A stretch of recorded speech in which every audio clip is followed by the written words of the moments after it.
Episode की शुरुआत में हम देखते हैं कि जैसे मिस्टर जैन जाकर अपनी सीट के ऊपर बैठे थे तो वो उससे यही कहने लग जाती है कि मेरी तरफ देखो, क्या मैं तुम्हें खूबसूरत दिखाई नहीं देती?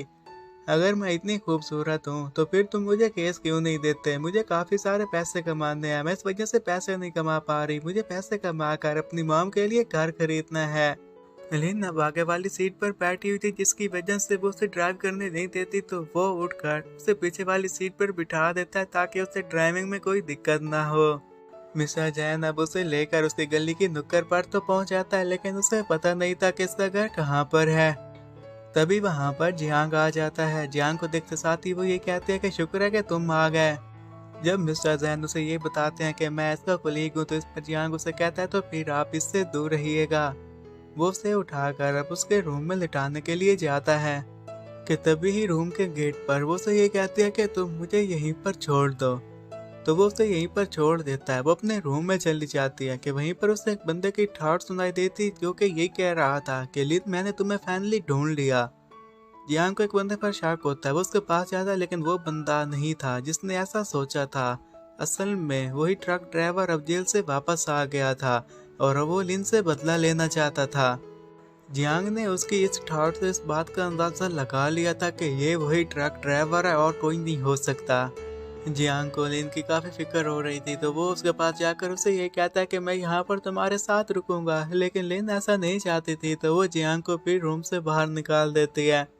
और अगली सुबह जैसे ही लिन ऑफिस जाने लगती है तो देखती है कि उसके दरवाजे पर जियांग सोया पड़ा था।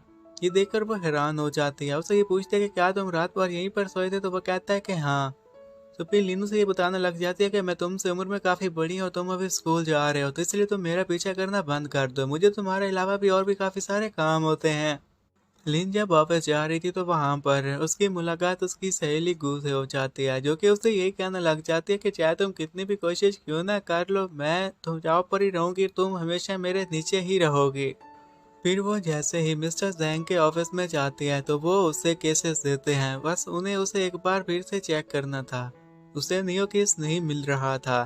फिर मिस्टर जैन उसे बताते हैं कि रात को ड्रंक होने के बाद उसने उसे क्या क्या कहा था। तो ये बात सुनने के साथ ही वो थोड़ी सी शर्मा गई थी। और इतना ही नहीं बल्कि इसके साथ साथ उसे थोड़ी बहुत सी शर्म भी आ रही थी। फिर वो अपनी इमेजिनरी दुनिया में उसे तंग करने लग जाती है और ये कहने लग जाती है कि बॉस हो गए तो तुम अपने घर हो गए, तुम मुझे ऐसे काम नहीं दे सकते। लेकिन ये सारा कुछ वो अपने मन ही मन में सोच रही थी, रियलिटी में ऐसा कुछ भी नहीं कर सकती। लिन की भी अपनी ही एक मजबूरी थी, क्योंकि वो यहाँ पर जॉब नहीं छोड़ना चाहती थी, क्योंकि इसके अलावा उसके पास और कोई काम भी तो नहीं था और वो मिस्टर जैन के काम करने पर मजबूर हो जाती है। तो जियांग भी जैसे यूनिवर्सिटी पढ़ने के लिए गया था तो वहां पर जाओ उसके पास आ जाती है और उसे ये कहने लग गई थी कि तुमने मेरे ऊपर भरोसा दिखाया, उसके लिए मैं तुम्हें थैंक्स कहना चाहती हूँ। और जाओ को बाद में ये बात भी मालूम हो गई थी कि जियांग जिसे पसंद करता है वो लड़की कोई और नहीं बल्कि वही लायर लिन है। फिर जियांग यूनिवर्सिटी के पास सीधा पुलिस स्टेशन गया था। वहां से मालूम करता है कि ट्रक ड्राइवर छूट गया, तो उसे मालूम होता है कि हाँ वो छूट चुका है। फिर ड्राइवर डिलीवरी बॉय बनकर उसके लार फिल्म में चला गया था। वहां पर वो जाकर उसके लिए इन्फॉर्मेशन इकट्ठी करना चाहता है। जैसे वो वहां से वापस जा रहा था कि तभी जियांग की नजर उसी ड्राइवर पर पड़ जाती। इसे देखकर वो काफी हैरान हो गया था। उधर लिन अपने ऑफिस में काम कर रही थी, तभी वहां पर मिस गो आ जाती है। तो वो जाकर उसके कहने लग जाती है कि तुम यहाँ पर क्या कर रही हो? तो मिस गो से कहती है कि तुम फिक्र मत करो, मैं यहाँ पर तुम्हारे लिए नहीं आई। मिस्टर जैन ऊपर से आ जाते हैं तो वो ये कहने लग जाती है तो मैं तो यहाँ पर मिस्टर जैन से मिलने के लिए आई हूँ, मैंने तुम्हें पहले कहा था कि मैं तुमसे मिलने के लिए नहीं आई। और फिर वो मिस्टर जैन के साथ वहां से चली जाती है। लीन अब अपने मन ही मन में यही सोचने लग जाती है कि लगता है कि ये दोनों इसलिए मुझसे नफरत करते हैं, इसके पीछे जरूर मिस गू का ही हाथ होगा। उसने जरूर कोई मिस्टर जैन को पट्टी पढ़ाई होगी। लगता है कि अब मेरे दो दुश्मन बन चुके हैं, मुझे इन्हीं के साथ निपटना होगा। गो मिस्टर जैन को खाने पर लेकर गई थी और वहां पर वो ये बातें करने लग जाते हैं कि क्या आपको लगता है कि लिन एक लार बनने के काबिल है? फिर खुद ही इस बात को दुस्कार कर कहने लग जाती है कि हम यहाँ पर अपने लिए बातें कर सकते हैं, उसकी बातें करने की कोई ज़रूरत नहीं है। उसकी बातों से इस बात का अंदाजा हो गया था कि वो मिस्टर जैन को पसंद करती थी, लेकिन मिस्टर जैन ने अभी तक उसकी इस बात का जवाब नहीं दिया था और अभी तक वो उसकी बात का वेट कर रही थी। उसने सिर्फ रिप्लाई में उसे इतना ही कहा था कि मैं तुम्हारे साथ नहीं रह सकता, अब तुम्हें मूव ऑन कर जाना होगा। लिन अब बस में सवार थी, तभी वहां पर जियांग भी आ जाता है। उसने मन में ये सब कुछ बना लिया था कि मैं तुम्हें प्रोटेक्ट करके ही रहूंगा। वो फिर एक चेयर पे बैठ जाती है तो वो उसे देखने लग जाता है, जिस पर वो ये पूछता है कि तुम मेरी तरफ क्या देख रहे हो, मेरे मुंह पर कुछ लगा है? तो वो कहता है कि हाँ, कुछ तो खूबसूरत लगा हुआ है। उसकी बात सुनने के साथ लिन ये मन ही मन में कहने लग जाती है कि लगता है कि ये फ्लर्ट करने का कोई भी मौका हाथ से नहीं देने जा रहा, पत्नी मेरे पीछे क्यों पड़ गया है।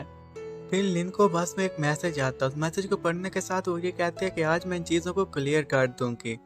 वो घर जा रही थी, जियांग उसके साथ साथ था, तो वो एक साइड पर रुककर उसे ये कहने लग जाती है कि तुम साइड पर मुड़ जाओ। तुम्हें पता है ना कि तुम अभी बच्चे हो, तुम्हें मेरे ऊपर काफ़ी क्रश है क्योंकि मैं काफ़ी खूबसूरत हूँ। लेकिन तुम्हें ये सारे काम करने की ज़रूरत नहीं है, तुम मुझे पसंद नहीं कर सकते। मैं एक लायर हूँ, मुझे अपने भी काफ़ी सारे काम होते हैं, तुम मुझे क्यों मैसेज करते रहते हो। जियांग उसे कहता है कि मैंने तुम्हें कब मैसेज कर लिया। तो जब वो उसे ये सारी बातें खुलकर बताता है तो इस पर ये लिन ये बात समझ गई थी कि उसे मैसेज करने वाला कोई और ही बंदा था, वो जियांग नहीं था। और इस सब की वजह से लिन को काफ़ी एम्बेरसमेंट हुई थी और वो अपने रूम में भी जाकर इसी बात को लेकर काफ़ी परेशान थी कि अब मैं जियांग से दोबारा कैसे मिल पाऊंगी। लेकिन फिर उसे ये बात याद आती है कि वो तो जियांग के बारे में कुछ भी नहीं जानती और अभी तक वो सिंगल ही है। लेकिन चाहे जो भी हो जाए, सिंगल में ही जिंदगी का अपना मजा है, बस इसी उम्मीद के साथ वो जी रही थी। अब रात का वक्त था, लिन बैठी हुई थी और ये सोच रही थी कि अगर जियांग ने मुझे मैसेजेस नहीं किए तो किसने किए, मुझे कॉल करके पता करना चाहिए। वो कॉल करती है तो उसके ही रूम में से दूसरी तरफ से उस फोन पर बेल बजना शुरू हो जाती है, जिसकी वजह से वो काफ़ी डर गई थी। और तभी ही वहाँ पर जियांग भी पहुँच जाता है। वो भी ये बात देखता है कि फ़ोन की रिंग उसके रूम से बज रही है, तो वो फिर दरवाज़ा खोलते हैं तो पता चलता है कि वहाँ पर एक फ़ोन रखा हुआ है। और फिर इसके बाद वो लोग पुलिस को बुला लेते हैं। पुलिस वालों को भी पता नहीं था कि आखिर उसके घर में कौन इंटर होकर उस फोन को रख सकता है। अब जैसे लिन वहां से गई थी तो जियांग पुलिस वालों को ये कहने लग जाता है कि मुझे एक बंदे पर शक है, मैं चाहता हूँ कि आप उसके ऊपर नजर रखें। पुलिस के जाने के बाद जियांग फिर जाता है। लिन उससे पूछती है कि आखिर तुम हो कौन, इस पर वो ये बता देता है कि मैं जियांग शिया हूँ। लिन को अभी भी समझ में नहीं आ रहा था कि ये लड़का कौन है। जैसे वो उसे कहता है कि आज रात मैं यहीं पर रुकूंगा, तो वो कहती है कि ठीक है तुम यहीं पर रुक जाना, लेकिन अगर कुछ भी मेरे साथ गलत करने की कोशिश की तो तुम्हारे लिए अच्छा नहीं होगा।